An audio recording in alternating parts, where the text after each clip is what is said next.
स्वागत है आपका बी न्यूज़ नेशन में। मैं हूं आबिद हुसैन शेख। समझदार राजनेताओं को अपनी हद पार नहीं करनी चाहिए। एमएलए यशवंत राय गौड़ा पाटिल। महाराष्ट्र राज्य के डिप्टी सीएम अजित पवार ने बयान दिया था कि बेलगाम और कारवार महाराष्ट्र का हिस्सा हैं। इस बात पर प्रतिक्रिया देते हुए इंडी मतक्षेत्र के कांग्रेस विधायक यशवंत राय गौड़ा पाटिल ने बीजापुर में प्रेस के जरिए बताया कि समझदार राजनेताओं को अपनी हद पार नहीं करनी चाहिए। इस तरह के मामलों को खुरेदने से समाज में अशांति का माहौल बन सकता है। हम सबको मिलकर देश में भाईचारे की मिसाल को कायम करना चाहिए और वीरशैव लिंगायत निगम स्थापना पर अपनी बात रखते हुए कहा कि राज्य सरकार ने वीरशैव लिंगायत निगम की स्थापना का मैं स्वागत करता हूं। इस समाज में बहुत से गरीब पिछड़े वर्ग के लोग मौजूद हैं। इस फैसले से समाज के अभिवृद्धि में बढ़ोतरी होगी, कहा एमएलए यशवंत राय गौड़ा पाटिल ने।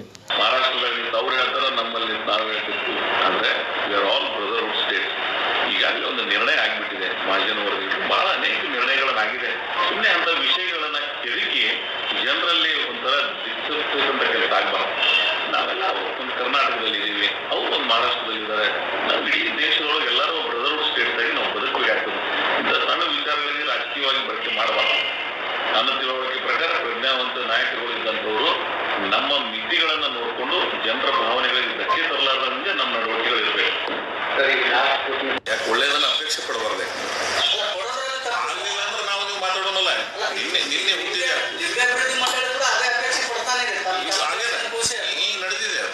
ನಿಂಬೆ ಅಭಿವೃದ್ಧಿ ಮಂಡಳಿ, ನಿಮ್ಗೊಂದು ಮಾತು ಹೇಳ್ತೇನೆ, ನಿಂಬೆ ಅಭಿವೃದ್ಧಿ ಮಂಡಳಿ ಆಗೋದ್ರಿಂದ ಆ ಬೆಳೆಗೆ ಒಂದು ಸ್ಟೇಟಸ್ ಬಂದದ್ದು.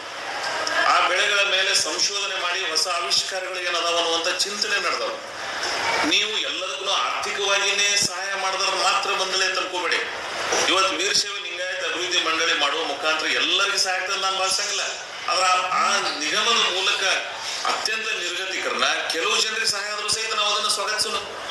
ಏನೂ ಇಲ್ಲದೇ ಇದ್ದದನ್ನು ಯಾಕೆ ನಾವು ಸ್ವಾಗತಿಸಬಾರ್ದು? ಎಲ್ಲಿವರೆಗೆ ನಮ್ಮ ಪ್ರಾಂಜುವಲ ಮನಸ್ಸಿನಿಂದ ಒಳ್ಳೆಯ ನಿರ್ಣಯಗಳನ್ನ ಸ್ವಾಗತಿಸ್ತಕ್ಕಂಥ ರಾಜಕೀಯ ವ್ಯವಸ್ಥೆ ಬರಲಿಲ್ಲ ಅಂದ್ರೆ ಅದು ಒಂದು ರೀತಿಯಿಂದ ಪ್ರಜಾಪ್ರಭುತ್ವ ವ್ಯವಸ್ಥೆಗೆ ಧಕ್ಕೆ ಬರ್ತದೆ. ನಾನು ಒಂದೇ ಮಾತು ಹೇಳಿದೆ, ಇದರ ಜೊತೆಗೆ ಇನ್ನೂ ಅನೇಕ ಸಮುದಾಯಗಳು, ಶೋಷಿತ ವರ್ಗಗಳು, ಅನೇಕ ಜನರಿಗೆ ತೊಂದರೆಗಳಿದಾವ, ಅವನು ಸಹಿತ ಸರ್ಕಾರ ಗುರುತಿಸಬೇಕು. ಪ್ರಜಾಪ್ರಭುತ್ವದ ತಳದ ಮೇಲೆ ಇರ್ತಕ್ಕಂಥ ನಾವು ಒಂದು ಜನಾಂಗದಿಂದ ನಾನು ಪ್ರತಿನಿಧಿಸಂಗಿಲ್ಲ. ಇಲ್ಲಿ ನಾನು ಇಡೀ ರಾಜಕಾರಣದ ವ್ಯವಸ್ಥೆಯಲ್ಲಿ ಎಲ್ಲ ಜನಾಂಗಗಳನ್ನ, ಅಭಿವೃದ್ಧಿ ಚಿಂತನೆಗಳನ್ನ ಎಲ್ಲರನ್ನ ಸಹಕಾರ ಮಾಡಿದ್ರೆ ಆಗಾಗಿನ ಕಾಲಕ್ಕೆ ಎಲ್ಲರನ್ನೂ ಸ್ವಾಗತಿಸಬೇಕಾಗ್ತದೆ. ಯಾವ ನಿರ್ಣಯಗಳನ್ನು ಒಳ್ಳೇದು ಮಾಡಿದಾರ ಸ್ವಾಗತಿಸೋಣ, ಯಾವ್ದು ಪ್ರಗತಿದಾಯಕ ಇರಲಾರ್ದಂತ ಚಿಂತನೆ ಇದ್ರೆ ಟೀಕೆ ಮಾಡೋಣ. ಮೀಸಲಾತಿ ಕಲ್ಪಿಸುವಂತದ್ದಾಗ್ಲಿ ಅಥವಾ ಕೇಂದ್ರ ಸರ್ಕಾರದಲ್ಲಿ ಏನು OBC ಪಟ್ಟಿ ಇದೆ, ಆ OBC ಪಟ್ಟಿಯಲ್ಲಿ ಸೇರ್ಪಡೆ ಮಾಡ್ತಕ್ಕಂಥ ಪ್ರಯತ್ನ ಸರ್ಕಾರ ಮಾಡಲಿ ಅಂತ ಹೇಳಿ ನಾನು ತಮ್ಮ ಮುಖಾಂತರ ಇನ್ನೊಮ್ಮೆ ಒತ್ತಾಯವನ್ನು ಮಾಡ್ತೀನೋ. 2A ಮೀಸಲಾತಿಯಲ್ಲಿ ಇಡೀ ವೀರಶೈವ ಲಿಂಗಾಯತ ಸಮುದಾಯ, ಕೆಲವು ಸಮುದಾಯಗಳು ವೀರಶೈವ ಲಿಂಗಾಯತರಲ್ಲಿ ಕೆಲವು ಇದಾವೆ, ಕೆಲವು ಉಪಪಂಗಡಗಳಿಗೆ, ಆದರೆ ಇಡೀ ವೀರಶೈವ ಲಿಂಗಾಯತ ಸಮುದಾಯಕ್ಕೆ ಇವತ್ತು 2A ನಲ್ಲಿ ಅವಕಾಶ ಮಾಡಿಕೊಟ್ರೆ ಅನೇಕ ಜನ ವಿದ್ಯಾರ್ಥಿಗಳಿಗೆ ಶೈಕ್ಷಣಿಕವಾಗಿ ಬೇರೆ ರಂಗದಲ್ಲಿ ಅವರಿಗೆ ಸಹಾಯ ಆಗ್ತದೆ. ನಾನು ಅದಕ್ಕಾಗಿ ಸರ್ಕಾರ ಈ ಏನು ಐತಿಹಾಸಿಕ ನಿರ್ಣಯ ಮಾಡಿದರೆ ಇದ್ರ ಜೊತೆಗೆ ಅದರ ಕಡೆಯೂ ಸಹಿತ ಹೆಚ್ಚಿನ ಗಮನವನ್ನು ಹರಿಸಲಿ ಅಂತ ಹೇಳಿ ತಮ್ಮ ಮುಖಾಂತರ ನಾನು ಸರ್ಕಾರಕ್ಕೆ ಇವತ್ತು ಮನವಿಯನ್ನು ಮಾಡ್ತಾ ಇದ್ದೀನಿ. ಒಟ್ಟಾರೆ ಇವತ್ತೊಂದು ಒಳ್ಳೆಯ ನಿರ್ಣಯವನ್ನ ಮಾಡಿದ್ದಾರೆ.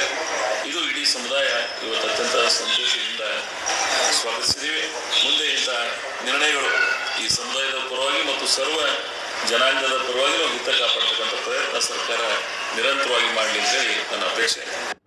और खबरों के लिए देखते रहिए बी न्यूज़ नेशन।